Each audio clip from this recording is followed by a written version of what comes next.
Información precisa, completa, veraz, objetiva e independiente. Directo a tu pantalla. Radio Caracas Radio presenta Voz de América. La designación de la Asamblea Nacional de mayoría chavista de los nuevos 20 magistrados que estarán al frente del Tribunal Supremo de Justicia de Venezuela durante los próximos 12 años fue recibida negativamente por expertos en la materia que aseguran superó sus peores expectativas. Ali Daniels, director de Acceso a la Justicia, una organización dedicada a monitorear la administración de justicia y el Estado de Derecho en Venezuela, resaltó a La Voz de América que 12 de los 20 magistrados ya ocupaban los cargos, lo que va en contra de lo establecido en la Constitución venezolana. En su artículo 268 señala claramente que los magistrados del Tribunal Supremo podrán ejercer tal cargo por un periodo único de 12 años. A partir de esta designación vamos a tener magistrados que fueron electos en el 2010.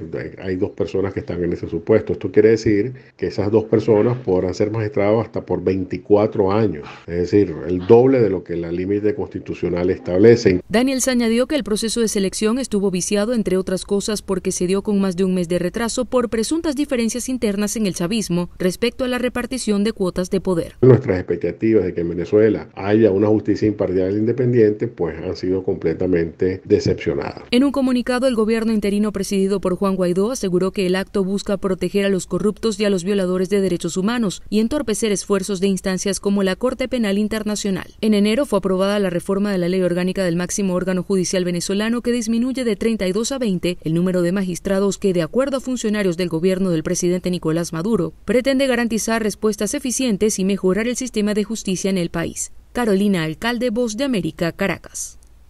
Durante las primeras 11 semanas de la puesta en marcha del nuevo mecanismo de cooperación en materia de seguridad México-Estados Unidos, funcionarios de ambas naciones reportaron una decena de logros, decomisos de armas, drogas y precursores químicos, 6 casos de alto nivel procesados en Estados Unidos relativos al tráfico de armas hacia México y desmantelamiento de laboratorios dedicados al procesamiento de fentanilo. Al acto asistieron funcionarios de seguridad y representantes de agencias estadounidenses como la DEA, así como el embajador Ken Salazar. El canciller Marcelo Ebrard destacó la detención de al menos 7 dirigentes o lugartenientes de los diferentes cárteles del narcotráfico, lo que significa casi una captura relevante cada semana. Informó que como parte del entendimiento bicentenario se instaló el Comité Binacional México-Estados Unidos, previsto para la autorización y orientación de los recursos que se invertirán para alcanzar las metas comprometidas. 3 objetivos: proteger a nuestra gente,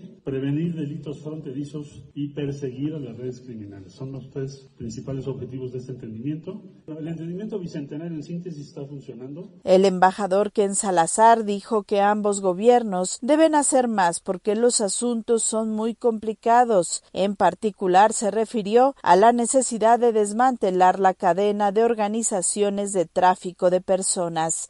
Sara Pablo, Voz de América, Ciudad de México.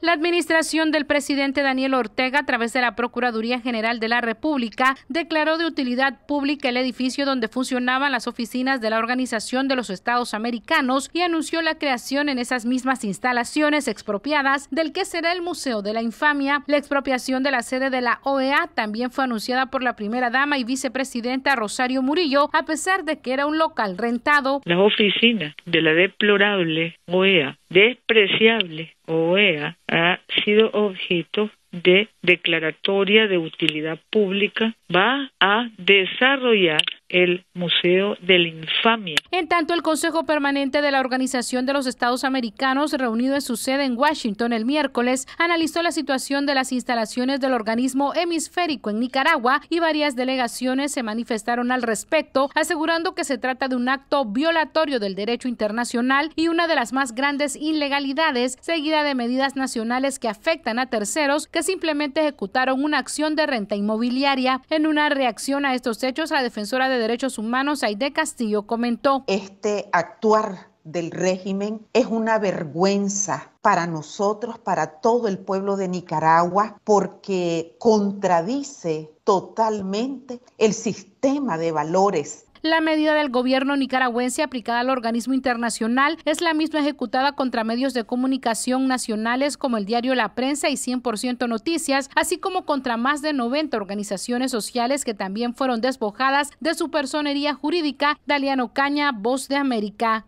Nicaragua. Honduras continúa reportando la salida de pequeños grupos de migrantes cada semana desde varios puntos fronterizos para iniciar un éxodo masivo con destino a los Estados Unidos, aun y cuando los reportes de las autoridades migratorias en ese país han asegurado que las fronteras permanecen cerradas. Y mientras en Estados Unidos se debate legalmente la vigencia o derogación de la medida sanitaria impuesta por la pandemia del COVID-19, conocida como Título 42, los migrantes persisten en su intento de abandonar el país, la mayoría de ellos argumentando situaciones de inseguridad y la falta de empleo, corriendo el riesgo de no lograr ingresar a Estados Unidos y ser deportados. Jorge Vanegas es uno de tantos hondureños que busca llegar a la frontera con Estados Unidos y solicitar asilo, y al ser consultado sobre el Título 42, asegura no conocerlo. Yo solo quiero llegar a los Estados Unidos a trabajar, desconozco eso. Cláusula 42 que me explicó. Este éxodo se ha convertido en una de las mayores crisis humanitarias en la región, una situación que ha llevado en las últimas 2 semanas a que representantes de Estados Unidos y países de Centroamérica redefinan las estrategias para intentar incidir en los peligros a los que se enfrentan las familias al emprender este camino. Eric Morales es otro de muchos migrantes cubanos y al ser consultado sobre la situación en la frontera de Estados Unidos, aseguró que seguirá su intento. Mira, hermano, cerrado lo que exista ahí debemos de seguir. No tenemos opción de regresar a nuestro país. Es arriesgado, sí, pero cerrado o no, seguiremos, papi. Ahora, y tomando en cuenta los últimos desastres naturales en Honduras, el canciller Enrique Reina confirmó que se hizo formalmente la petición a los Estados Unidos de establecer un nuevo estatus de protección temporal para cerca de 100.000 hondureños que salieron del país por los devastadores daños de los huracanes ETA e Iota. Esperamos ahora la respuesta de los Estados Unidos y que ojalá sea favorable, entendidos que han sido siempre solidarios como lo fueron cuando extendieron el TPS del huracán Mitch. El TPS es un programa que otorga el gobierno de Estados Unidos y que se renueva periódicamente y permite a los beneficiarios permanecer en el país y tener un permiso de trabajo. Oscar Ortiz, Voz de América, Honduras. La Organización Panamericana de la Salud, la OPS, advirtió que los niveles de vacunación de los niños en la región contra enfermedades como la polio o el sarampión han descendido a los niveles más bajos de los últimos 30 años, lo que representa un grave riesgo ante la posibilidad de un resurgimiento de este tipo de afectaciones. La directora de esta entidad, Carissa Etienne, aseguró que mientras se trabajaba para contener el COVID-19, los programas de vacunación rutinaria se vieron gravemente afectados. Sin embargo, aclaró que este tipo de problemas no son recientes. Antes de COVID-19, nuestra cobertura de inmunización había caído por debajo de niveles óptimos y esto debe ser una preocupación para todos los gobiernos y para nuestra región. La doctora Etienne resaltó el tema durante el lanzamiento de la 20ª edición de la Semana de la Vacunación en las Américas, asegurando que si no se actúa a tiempo se pagará un precio muy alto en pérdidas de vida, y agregó que el descenso de los niveles de vacunación podría significar un aumento en las discapacidades físicas de algunos niños y enormes costos financieros para los sistemas de salud locales. Presidentes de algunas naciones del continente que asistieron al evento realizado en Rousseau, Dominica, hicieron un llamado para que los gobiernos de las naciones más ricas ayuden a que se logre una vacunación más equitativa y demandaron que los gobiernos de la región un trabajo con prontitud en los sistemas de vacunación, incluyendo la inmunización contra el COVID-19. La presidenta de Honduras, Xiomara Castro, dijo sobre el tema. En crisis por pandemia, la cobertura de vacunación regular ha decaído, por lo cual extiendo un poderoso llamado a fortalecer los programas nacionales de inmunización e invertir responsablemente lo que sea necesario para asegurar una salud de calidad, gratuita y universal en nuestros territorios, especialmente a los sectores en condiciones de mayor vulnerabilidad. Según cifras publicadas por la OPS, más del 60% de la población en Latinoamérica y el Caribe tienen un esquema completo de vacunación contra el COVID-19. Sin embargo, algunas de las naciones más pobres de la región aún presentan niveles bajos de inmunización. Héctor Contreras, Voz de América, Washington. Estados Unidos incluyó a China, Rusia y otros 5 países en su lista negra publicada anualmente por aplicar débilmente los derechos de propiedad intelectual, dejando a las empresas estadounidenses vulnerables a la piratería de derechos de autor y marcas registradas. Los 7 países de la lista de este año también estuvieron en la nómina del año pasado. Según el informe, la lista de vigilancia prioritaria de la Oficina del Representante de Comercio de Estados Unidos, China sigue siendo la mayor economía de origen de productos falsificados y pirateados, y la acompañan en la lista Argentina, Chile, India, Indonesia y Venezuela. Estados Unidos suspendió este año su revisión de Ucrania, que estuvo en la lista negra el año pasado, en tanto enfrenta la crisis debido a la invasión rusa a su país. Para preparar la lista que se publicó el miércoles, la Oficina de Comercio revisó el desempeño de más de 100 socios comerciales de Estados Unidos. La representante de Comercio de Estados Unidos, Katherine Tai, dijo que el informe identifica a países que se están quedando cortos en el cumplimiento de las normas y prometió que la administración del presidente Joe Biden seguirá interactuando con estos socios comerciales para nivelar el campo de juego para nuestros trabajadores y empresas. Tai dijo que Rusia sigue careciendo de suficiente personal, experiencia y voluntad política para combatir de manera efectiva las violaciones de propiedad intelectual y las empresas criminales. Además de los 7 países en la lista de prioridades, otros 20 entraron en la lista de vigilancia de la Oficina de Comercio, lo que significa que Estados Unidos cree que esos países deben exigir el cumplimiento de derechos de propiedad. John F. Burnett, Voz de América, Washington. Hoy es un día de mucha alegría para la familia Reed en Texas, luego de que Trevor Reed, un infante de marina detenido en Rusia, llegue a su estado luego de ser intercambiado por un prisionero ruso en Estados Unidos, Konstantin Yaroshenko. En un sorpresivo movimiento diplomático, Estados Unidos y Rusia intercambiaron prisioneros de alto perfil y, si bien fue un acto inusual, la Casa Blanca, a través de su portavoz Jen Psaki, expresó confianza en que los esfuerzos para traer a casa a otros prisioneros estadounidenses en Rusia tenga avances.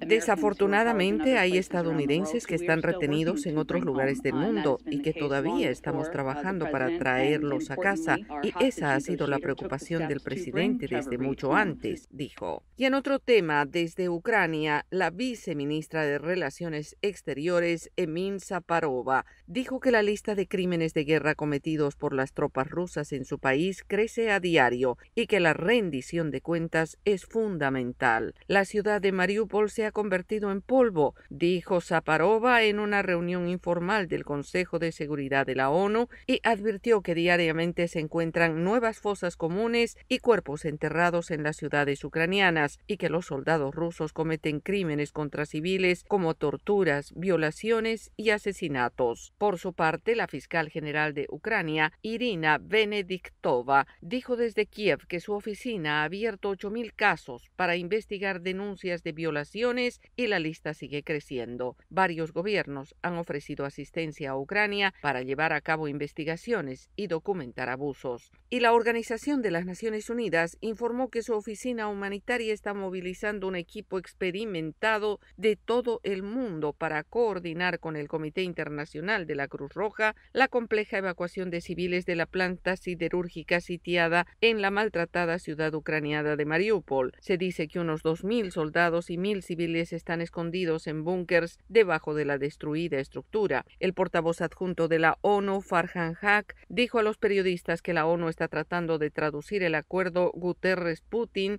en principio en un acuerdo en detalle y un acuerdo sobre el terreno, y dijo: lo que queremos es asegurarnos de que se respete un alto al fuego que nos permita trasladar a las personas de manera segura. Yoconda Tapia, Voz de América, Washington. Hoy se cumplen 64 días de la guerra en Ucrania y en el horizonte todavía no se atisban señales de un alto el fuego. Mientras, el Kremlin continúa destruyendo localidades en el sur y el este de Ucrania como parte de su misión para, según dicen, liberar el Donbass, asegurando que estaría sometido a la ideología nazi de sus dirigentes. En tanto, la comunidad internacional continúa volcada en una misión, la de poner fin al sufrimiento humano y restablecer la paz en Ucrania. Y el secretario general de la Organización Organización de las Naciones Unidas, Antonio Guterres, visitó hoy la localidad de Borodianka, a las afueras de Kiev, y vio con sus propios ojos las devastadoras huellas que dejaron a las fuerzas rusas durante su ocupación. Y además ha insistido en la importancia de llevar a cabo investigaciones que responsabilicen a los culpables de los supuestos crímenes de guerra cometidos en este y otros municipios. Apoyo totalmente a la Corte Penal Internacional y hago un llamado a la Federación Rusa a aceptar y cooperar con la Corte Penal Internacional. Pero cuando hablamos de crímenes de guerra, no podemos olvidar que el mayor de los crímenes es la guerra en sí misma. Guterres manifestó su rechazo hacia el conflicto bélico, insistiendo en que una guerra en pleno siglo XXI es un absurdo. Esta visita al país exsoviético forma parte de su última parada en una breve gira por Europa del Este y más tarde se reunirá con el presidente Volodymyr Zelensky para abordar la situación actual y evaluar las posibles soluciones pacíficas que pongan fin a la invasión rusa. Lo hace 2 días después de su cita con el jefe de Estado ruso Vladimir Putin en Moscú. En tanto, cadenas informativas y agencias internacionales de noticias reproducen hoy declaraciones del presidente Putin ante legisladores en San Petersburgo, amenazando con tomar represalias contra cualquier nación occidental que interviniera en nombre de Ucrania. Si alguien tiene la intención de intervenir en los eventos en curso desde el exterior y crear amenazas estratégicas para Rusia, que son inaceptables para nosotros, debe saber que nuestros ataques de represalia serán rápidos como un rayo. Y agregó, tenemos todas las herramientas para esto, cosas de las que nadie más puede presumir ahora, advirtió. En tanto, en Europa crece la preocupación por la posible inestabilidad energética luego de que el Kremlin cerrara el grifo del gas a Polonia y Bulgaria por negarse a pagar en rublos. Sin embargo, ambas naciones descartan efectos inmediatos en el suministro y aseguran que este corte no afectará a los consumidores, y es que sus reservas de gas cubrirían la demanda de al menos los próximos 2 meses. En tanto, el resto de países europeos observa de cerca la situación y continúan buscando otras fuentes de abastecimiento, asegurando que Rusia no es un proveedor confiable. Judith Martín Rodríguez, Voz de América. Cordiales saludos a nuestra audiencia desde Washington. Soy Yoconda Tapia y hoy en Conversando con la Voz de América abordamos el tema del título 42, la medida sanitaria impuesta por el COVID-19 y cuyo levantamiento definitivo marcado para el 23 de mayo está ahora en medio de una batalla legal. En medio de esta situación, la Agencia Federal de Aduanas y Protección Fronteriza intensifica sus mensajes para que los migrantes estén bien informados, a la par de desarrollar otras acciones en la frontera. Algunos de estos puntos están en esta entrevista de nuestro colega Jorge Agobián con Luis Miranda, comisionado adjunto en la Oficina de Asuntos Públicos de esta agencia. La vacunación ha existido durante mucho tiempo dentro del Departamento de Seguridad Nacional. Ya se estaba haciendo vacunación de personas en nuestro cuidado, porque es buena práctica desde el punto de vista de salud pública. Y nuestra agencia hermana ICE ya estaba dando vacunas de COVID a personas que estaban en su custodia desde el verano del 2021. Esto simplemente es una expansión que ahora para las personas que están en custodia del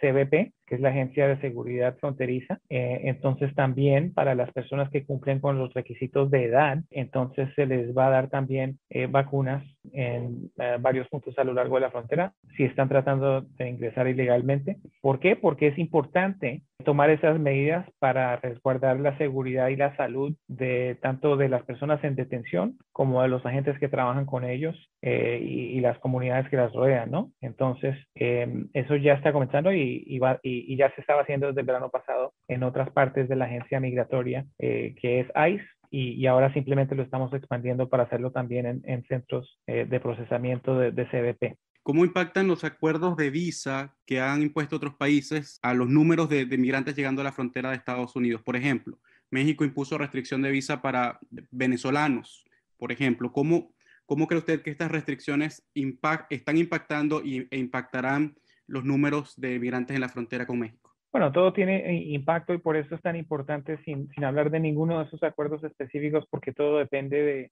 obviamente, esas son decisiones que toma cada país por su cuenta y en colaboración firmamos acuerdos o tomamos pasos para colaborar en lo que es el flujo irregular de migración, pero todo eso tiene impacto y también es importante por eso que la gente sepa que, como decía antes, los contrabandistas, los coyotes, le están mintiendo a muchas de estas poblaciones y cuando llegan a ver, está muy restringido el paso y es difícil encontrar esas vías si uno no tiene autorización para entrar a Estados Unidos, ¿no? Entonces, eso es importantísimo saberlo. También es importante que tenemos una colaboración a través de toda la región, ¿no? El presidente Biden ha llamado para un nuevo marco de que las naciones a través de este hemisferio puedan trabajar juntos para manejar este problema de migración irregular. Y estamos trabajando para firmar una declaración regional sobre la migración y la protección en Los Ángeles en junio, cuando los Estados Unidos va a estar siendo el país que está de anfitrión de la Cumbre de las Américas, ¿no? Y entonces esto requiere cooperación regional, todos esos acuerdos o todas esas medidas que tomen países que están trabajando con nosotros para colaborar y para también aliviar condiciones en sus propios países. Eso todo contribuye a que tengamos más orden y mejor proceso para la gente y ojalá prevenir que estos coyotes, estos contrabandistas se aprovechen de la gente. Las personas pueden llegar a una puerta de entrada y solicitar legalmente protección en Estados Unidos. ¿Eso va a ocurrir o las personas no van a tener la oportunidad de llegar a una puerta de entrada a pedir protección? La situación es que las personas que quieren buscar asilo o buscar protección puede ser que estén puestas en el programa de MPP, pero aún si son procesadas bajo el título 8, si piden ese proceso, tiene sus pasos en los que se analiza si es creíble el requisito, pero las personas que no pueden comprobar o que no cumplen con los requisitos para asilo van a ser puestas en proceso de deportación. Era Luis Miranda, funcionario de la Agencia de Aduanas y Protección Fronteriza, destacando puntos importantes que deben tomar en cuenta los migrantes en la frontera. Esto fue Conversando con la Voz de América.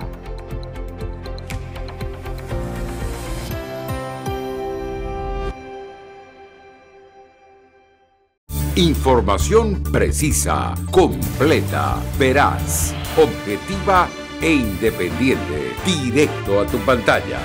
Voz de América en RCR 750.